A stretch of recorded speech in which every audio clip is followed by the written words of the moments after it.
Hey guys, this is a kind of off the cuff video. I haven't really been playing TCG a whole lot.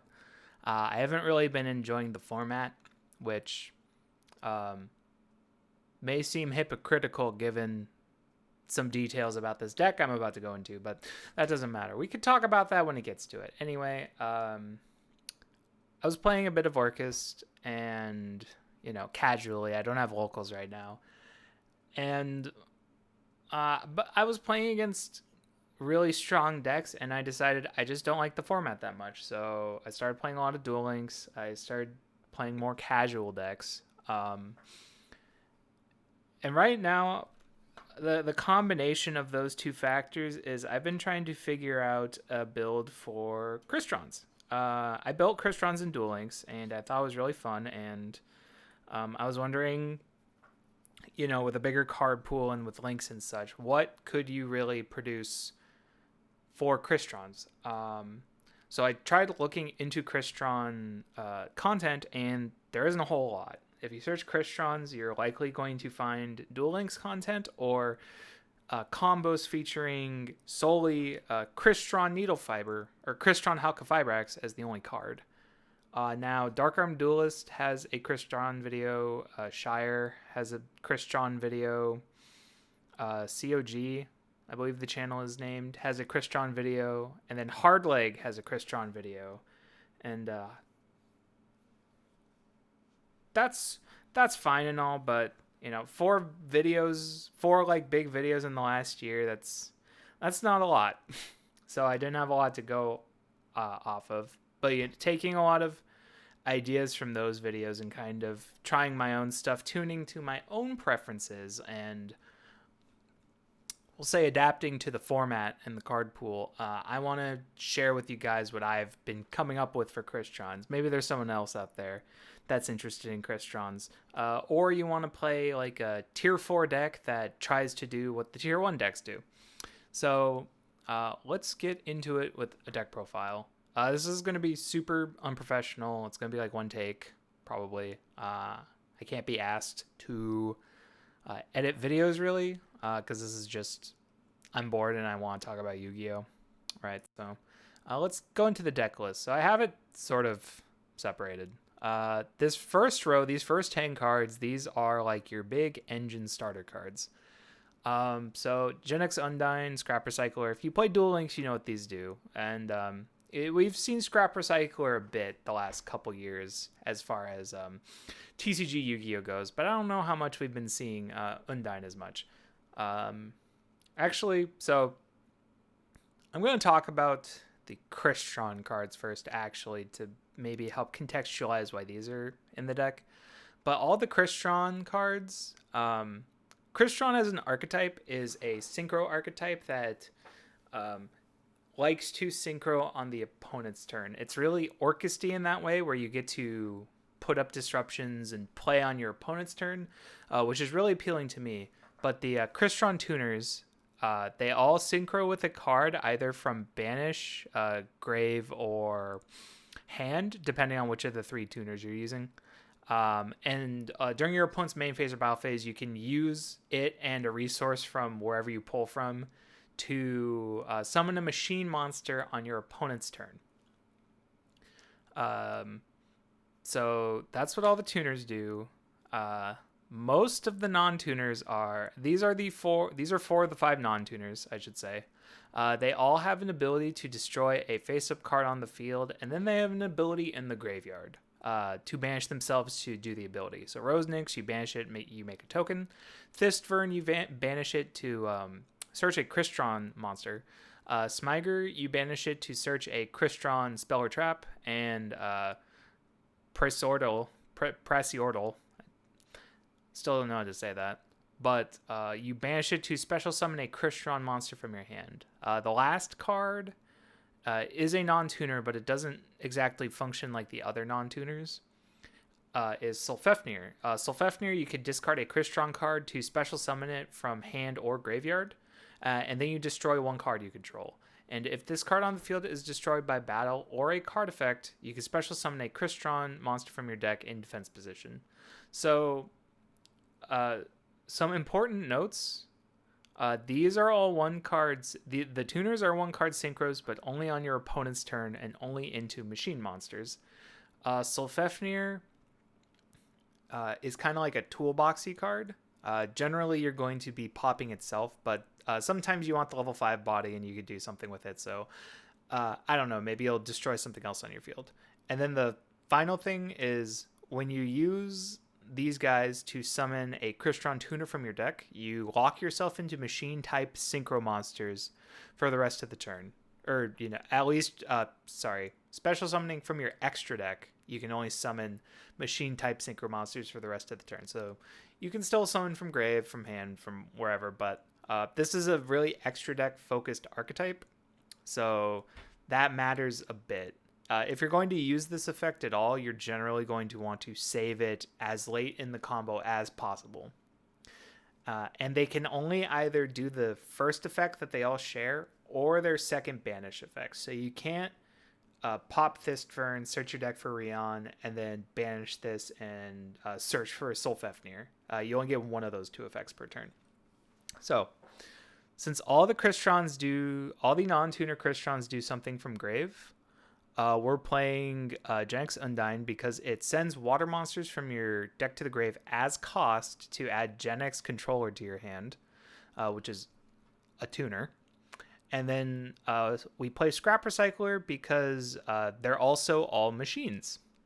And Scrap Recycler, dump Rosenix. That is a 1-card Scrap Wyvern. And if you're familiar with the Orcust plays with Scrap Wyvern, you kind of know the stuff that those combos can do. And you'll get to dump 2 machines when you're doing a standard Scrap Recycler or Scrap Golem combo. So that's pretty good. Generally 3 Gen X controllers might seem like a lot, but it wasn't even an issue of I really want the Undyne to go through most of the time. I just made a decision at some point that Crystron Rosenix was really important because of the token. And just drawing the controller, if you get the Rosenix in the grave and you make the token and you turn the token into a Link Spider, you can special summon this, and that's a way to get into Crystron Halqifibrax. So that is the monsters. For spells, we're playing 3 copies of Smoke Grenade of the Thief. I hate this card, but I think the synergy with either Scrap Wyvern or the Crystron monsters to destroy this face-up card and discard a card from their hand, I think it's pretty funny. It's also probably if I'm going to be playing cards to destroy with my monster effects, this is probably the strongest card to play. I was trying Vylon Cube because obviously Dragon Link is summoning Vylon Cube off of Halqifibrax to get Smoke Grenade the Thief, for another disruptive play. But the thing I was finding about Vylon Cube is it was really hard to get the Vylon Cube off of this and then set up a play that felt good. It was really easy to go Hulk Link Cross with Vylon Cube, and then you do a really jank Metal Marcher play. I would go Presortal into Quan to summon Metal Marcher, and then after doing some more stuff, I would literally end on Link Cross, Dawn Dragster, Herald of Arclight with nothing else, and it was really bad. So yeah, we're just gonna play 3 Smoke Grenades and hope we draw it. Which, sure, why not? It's Thoughtseize. Starlight Junction is a really cool card that was in at least a couple of the videos I watched for Crystrons. It has an ability to special summon Synchron monsters from your deck. We're not playing any Synchron monsters, but we probably would be playing Jet Synchron if we could. And also, during your opponent's turn, if you synchro summon a monster, or special summon a synchro monster from your extra deck, more specifically, you could target 1 card on the field and shuffle it into the deck. So this is a very even though it's targeted, it's a non-destruction point of interaction. And considering like doing something like Rion uh, into Dawn Dragster, like that's a negate. And then when you summon the Dawn Dragster, you get to shuffle something into the deck with Junction. It's a really cool card, and it's like fine to just draw it. You'd probably play. Does that make any sense? Would you play Ancient Fairy Dragon in this deck if you could? I don't know. The extra deck is super tight. That is something I found out very early. But I was trying out some weird stuff with Ancient Pixie Dragon. Just like, you'd go into it at some point in your combo and you draw a card, but you couldn't really do anything with the Pixie at that point, so I dropped it. And then just 3 staples. Foolish, because, most of your Crystrons are as good in the grave as they are in your hand, or even better in your grave. Reborn hasn't really come up a lot. I could cut this for something else, but I don't know. And the one called by the grave for being extremely sacky, I guess. For trap cards, we're playing 1 impact. I think impact is really cool. You special summon a banished Crystron, and then you change all your opponent's monsters' defense points to 0. And then during either player's turn, when a card or effect is activated that targets a Crystron I control, or you control, you can banish this from the grave to negate that effect. Now, impact is a lot worse in this game than Duel Links, but I still kind of wanted one thing to search as a search target for Smyger, because you're playing the Smyger anyway, because you do want all 4 of these guys just for the first effect, so you don't have to make like too many hard decisions. It's like I find myself wanting Rosenix and Presordal's grave effects more than Thistfern and Smygers, but like I think all the effects have a place, and just being able to have another way to search a Crystron card to discard to Sulfafnir, I think that's worth it. It's like just 1 slot. And stuff can come up. Like, you can impact back your Halqifibrax after you use its second ability, which I don't know if people are aware that Halqifibrax has a second ability, but we'll get into it because we're getting into the extra deck now. Also, 3 imperms. I don't know if I said that. just putting a random hand trap in the deck to not automatically lose every single game we play. So I should like organize this a little bit. I should have done this before. I'm too far in. So we actually play a lot of synchro tuners, and I kind of want to talk about those first. So Marcher, this is for really normal like Halqifibrax Link Cross combos. But you can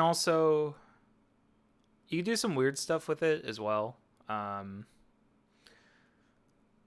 I've like really been trying to force it, but you can use this to try to set up like Quandax on their turn, but you would need you would already, or not Quandax, Quarian Gandrax on their turn, but you would like need the Quandax or one of these other ones on the field already, and it's a mess, but whatever.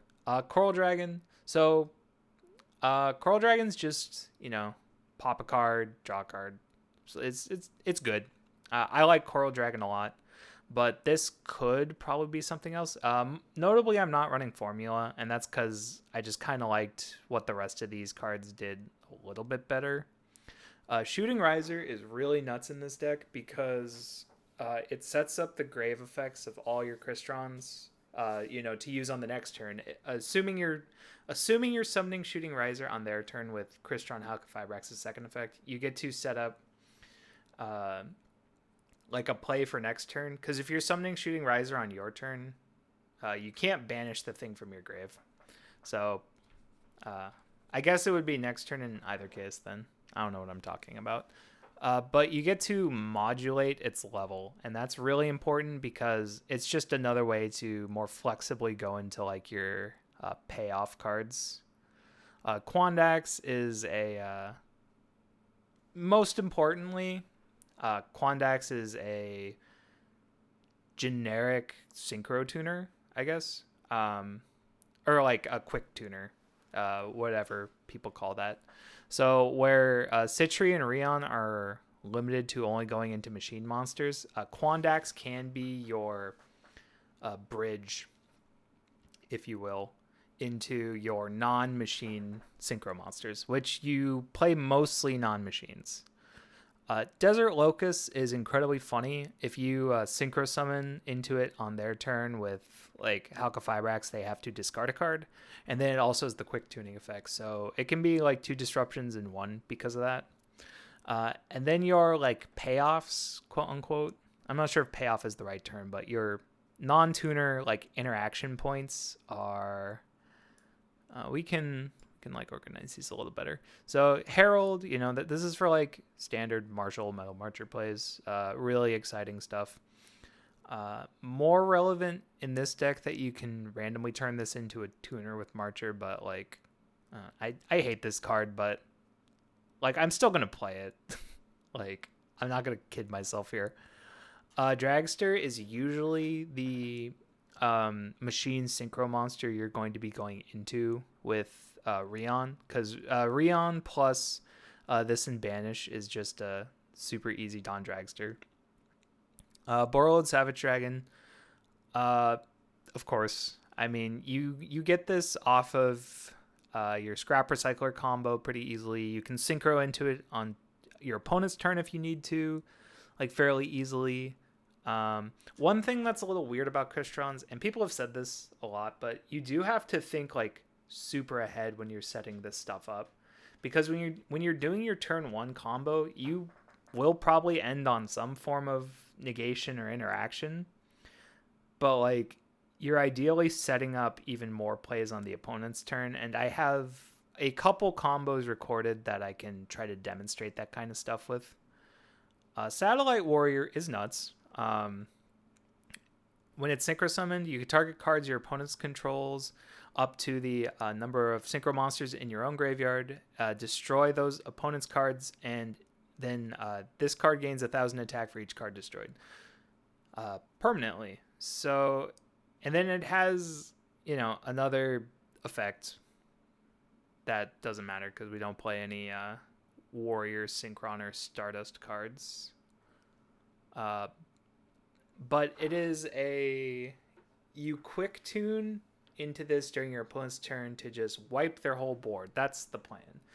Generally, you're going to have like 3 to 5 synchros in your grave when this comes out, which is really sick. Quarian Gandrax is like the Crystron boss monster. You summon him with 2 or more tuners and 1 non-tuner monster. So generally 3 monsters. And then when he's synchro summoned, you target monsters your opponent controls and in their graveyard up to the number of synchro materials used for this card, and then you banish those cards. And then if he is destroyed by a battle or a card effect, you can special summon a monster from either player's banish zone. So he's good. Banishing is good. Your most normal ways of setting this up are like you just pass on like a Rion or a Citri, and then you turn your Halqifibrax into either Shooting Riser or Quandax, and then based on whatever other monster you may have left up, like maybe you kept your Undine up and you have your Citri. Well, you can Halqifibrax into Quandax, and then you'll have a 4, a 3, and a 2, and then there you go. There's your 9 with 2 tuners for Quarian Gandrax. Or you could like Shooting Riser and dump a level 3 monster, and then this card will go to level 4, and then there you go, like 4, 2, and 3. Or 3, 3, and Shooting Riser, dump a 4. This becomes a 3. So you have a lot of ways to go into Quarian Gandrax, and it's a pretty normal like banishy guy. Generally, Satellite Warrior is going to be better because it can hit front and back row, but this has its uses too. This needs a tuner and a non-tuner synchro, which generally means giving up. Your non-tuner synchros are Dawn Dragster and Herald, also Borrowed Savage, but this one's like you're giving up something pretty good for this, so you need to like really make sure that you like want this really bad, I guess. And then the last card, I've like looked into a lot of cards for this slot. Right now, it's Datascape Fox Janjan, and oh god, they're called like Virtual World. I think that's the official name. So, Virtual World Janjan. It's just a macro. Like, Herald is one half of a macro. This is the other half of macro. Something nice about Janjan though is that it's recurable. So, it can also return banished cards to your graveyard, which I don't think matters that much. Obviously, it's good in Crystrons because you'll get to banish these guys and reuse them, but that's not really why you're playing the card. It's just a floodgate. It's a walking floodgate you can go into, right? And then for Link monsters, we just have cards that help you combo. Like Halka Fibrax Link Cross, everyone is sick of these cards. Link Spider is both a, it's something to turn the Rosenix token into, and it's a way to special summon the Gen X controller. And then Scrap Wyvern is very standard with this scrap package. And then finally here, before I go into a couple of combos, these are like kind of notable exclusions. And like, these are cards you can play if you want. I just didn't really like them or have much of a use for them. Or I haven't tested them yet. Like, I guess out of all these cards, I haven't played Mathematician or Dragon Mech, but like, they're good. So Dragon Mech, cons is it's an ignition effect. Pros is it can like cycle back your banished tuners, and it is a machine, so you can actually, if you have like a level 7 engrave or a 6 in banish, you can actually summon it with Rion or Citri.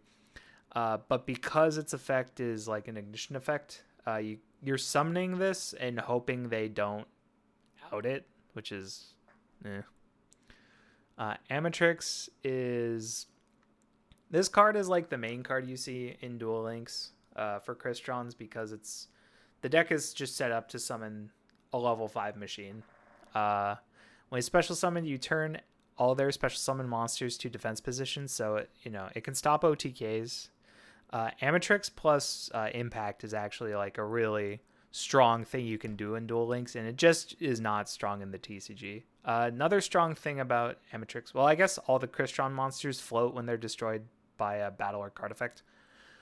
So Amatrix does have potential for big combos with like these guys. But I just couldn't really justify the room. Similar for Crystron Phoenix. Crystron Phoenix can just wipe out their back row, which I don't think is super important. But it's there. Like, it exists. And it's not that hard to summon. You specifically because you have Halka Fibrax. Like, a really easy way to do it would be, you Rion into Dragster. Dragster reduces itself to level 5. And then you tag out the Crystron Halka Fibrax for either Shooting Riser or Quandax. And then you have, you make this a 4 with its effect, or you have something that is natively 4. And then you do 4 plus 5 into the 9 with 2 Synchro monsters. Black Rose on 2 opponents' turn. That's like, that's pretty normal stuff. People have been doing that for like 10 years. I kind of like the more controlled destruction in like Satellite Warrior or Quarian Gandrax. But if you just want to blow everything away, then, by all means go ahead. And Powered in Zectron, this is also like stolen tech from Duel Links. I don't know if Crystron's ever played this card, but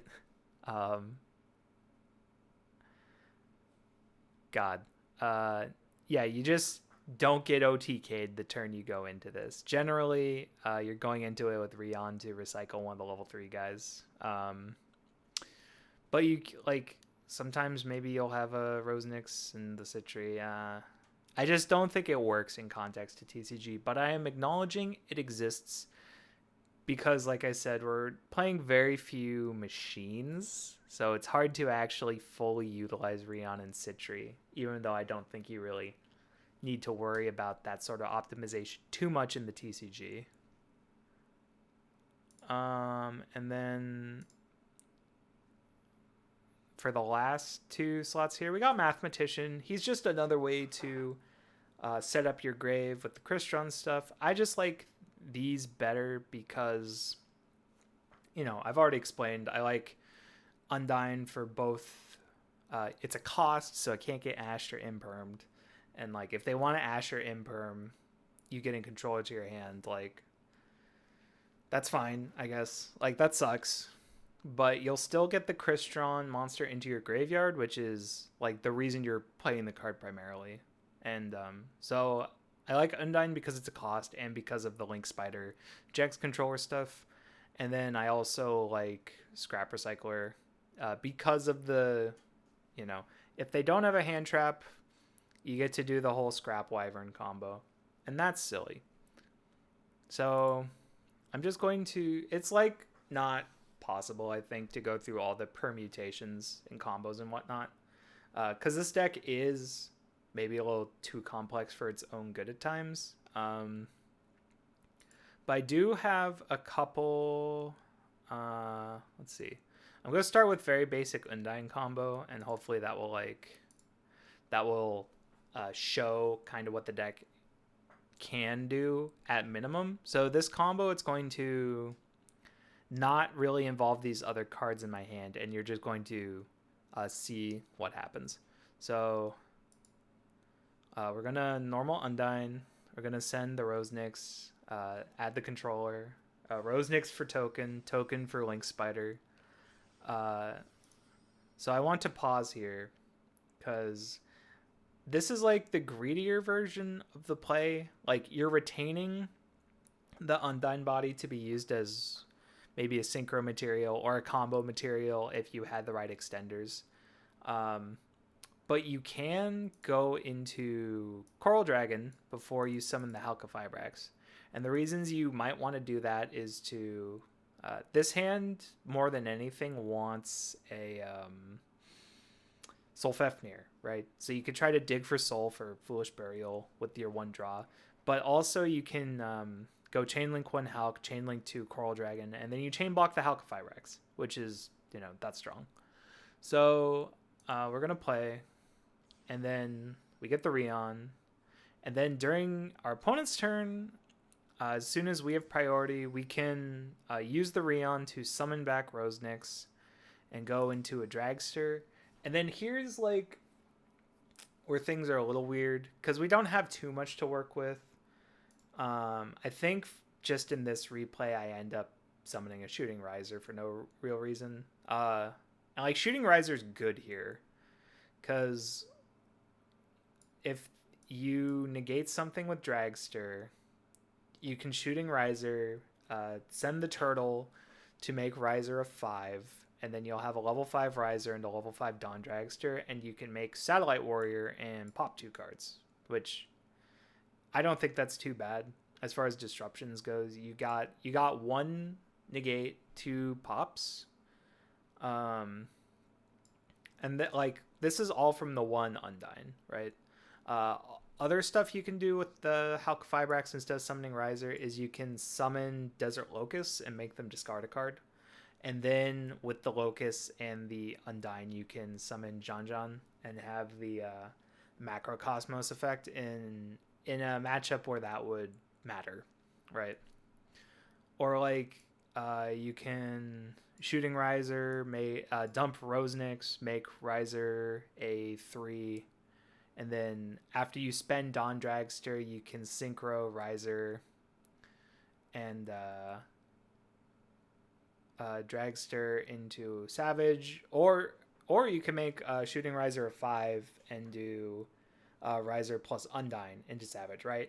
You have a lot of options, and it's completely dependent on what your opponent is doing, which I really like. I think that's a really cool aspect of the deck. It should keep things relatively fresh if you're playing it, even though as you're going to see in this next combo, this deck is using a lot of stuff that's commonly abused by top tier decks. But yeah, just to play this out, yeah, I just like summon the Riser, and then like that's what I end on. But ultimately, like what I said, like 3 or 4 different plays that would lean into more disruptions. And then for like a nuttier sort of thing, we have this scrap recycler smoke grenade combo. So you normal the scrap, you dump Rosnix, you make your scrap wyvern, you equip smoke grenade, and then you do the normal scrap combo stuff. So right now you've ripped a card out of their hand with smoke grenade. If they were waiting on a hand trap or they didn't have a hand trap, actually I want to count. I really doubt that you didn't get to let's see. So 1, 2, 3, 4, 5 pop. I'm pretty sure they can still Nibiru here, which is unfortunate. I didn't really think about that. But, you get to pick up their hand, assuming you're going first. You get to pick up their hand, which is really good. And we're, like, not even halfway done with the combo. So, doing normal scrap stuff. Dump the Sulf. Link cross into 2 tokens. Of course. Welcome to Yu-Gi-Oh! We're going to Sulf into Citri. Sulf into Rion into Halka-Fibrax. Then we get the Citri. And then we make Marcher. And then we're going to do all this garbage, right? Like, so Marcher into Herald, Borreload Savage. I know, super boring. And then we're going to end here. So right now we have at minimum 2 negates. We have the Rion, which as soon as we have priority, we're just going to turn into a Dawn Dragster. We have this level 3 to use as a body if we need to. And we have the Crystron Halka-Fibrax to turn into something. So I'm just going to let it play out until I need to pause it. So here's the Dragster. And then at this point, I summon Desert Locust. And what I'm going to do is after I discard a card from their hand, I'm going to turn the Locust and the Scrap Recycler into Janjan for the macro effect. This is a recording I took when Black Rose was still in the extra deck, so, ignore that. What is missing? Doesn't matter. I think Shooting Riser is missing. Yeah, so I cut Black Rose for Shooting Riser after recording this combo. But, so you can do this and this for the Janjan. You can do this and this for Satellite Warrior, which will destroy 3 cards, I believe. You can... If this uses its negate and it's a level 5, you can Shooting Riser into Satellite Warrior. You can... Generally, Shooting Riser plus any synchro you have will turn into Satellite Warrior, which is really good. But just as a very basic example of, I don't have anything to necessarily interact with because this is just, a practice demonstration combo. I just go into Janjan from here. So at this point, we have, a full Macrocosmos, from all zones. And we have 3 Omni Negates, and we've discarded 2 cards from their hand. And that basically took our entire hand, right? But the only real specific parts of that combo that were to our hand were Smoke Grenade and Scrap Recycler. We needed a Crystron to discard from our hand to Solfefnir. And we needed a Presortal in the grave, and we needed a non-tuner Crystron monster that was not Rosnix or the Turtle. So we needed Smiger or Thistfern, because that's how we got the Rion at the end of the combo. And that sounds all really specific, but a number of those pieces can just already exist in other zones. Instead of having the Presortal in our hand, we can have drawn the Solfefnir, and then we dump Presortal with Scrap Recycler. Or if you open the Roseniks like we did, you can actually like dump the Sulfefnir, discard the Roseniks, and then that's how you get the Roseniks in the grave to have the Halqifibrax. Or, sorry, not the Halqifibrax. What am I saying? You have the Roseniks in the grave to get the token to make the Scrap Wyvern and have the rest of the combo work. Sorry, I'm a little tired. I just, shotgun this whole video. So, these are just some thoughts I had. I kind of wanted to try to make this all happen and top off the video with like, this is everything wrong with modern Yu-Gi-Oh in like a non-tier deck. Because we got Link Cross and Halqifibrax, we have Smoke Grenade the Thief, blah blah blah. But I like this deck; it's fun, and since I already have I think a lot of these cards involved are gonna get hit in some way. Like I would be really surprised if Halqifibrax and Link Cross went unbanned yet again. I'd be surprised if they don't do something to address Smoke Grenade, which maybe that's something to do with Phylon Cube or Smoke Grenade itself. But yeah, I've just actually been enjoying this deck when I haven't been really feeling the TCG too much in the last month or so. So, if you were thinking about building Crystrons, if this deck isn't exactly what you were expecting or what you want out of the deck, then hopefully maybe you got some ideas or you got at least a way to get your own thought processes going for building the deck. Anyway, thanks for watching. See you guys later, maybe.